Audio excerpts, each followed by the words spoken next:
Bago tayo magsimula, shoutout muna kay Jackie Bargamento. Ang title ng ating story ngayon ay Hindi Lahat ng May Simula, May Tuldok na Magkasama. Sabi niya, ako daw yung gusto niyang makasama habang buhay, pero bakit parang ako lang ang lumaban habang buhay? Kilala mo yung feeling na araw-araw mong iniintindi ang taong hindi ka na iniisip, yung tipong ikaw yung may effort, ikaw yung may plano, pero siya busy sa kung sino man na bago niyang kausap. Habang iniisip mo kung anong ulam niyong dalawa sa future, siya pala iniisip na kung paano ka iiwan nang hindi siya mukhang masama. Akala ko kasi, kapag minahal mo ng totoo, babalik din sa'yo yun. Pero hindi pala. Minsan, ikaw lang talaga ang tapat.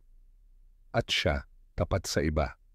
Kaya ngayon, natutunan ko, hindi mo kailangang ipilit ang sarili mo sa taong marunong lang magmahal.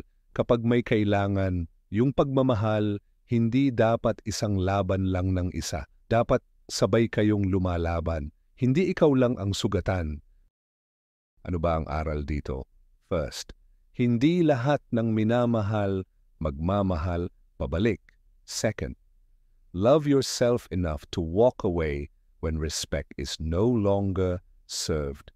Third, minsan, ang tunay na closure, hindi mo makukuha sa kanya, kundi sa sarili mong pagtanggap.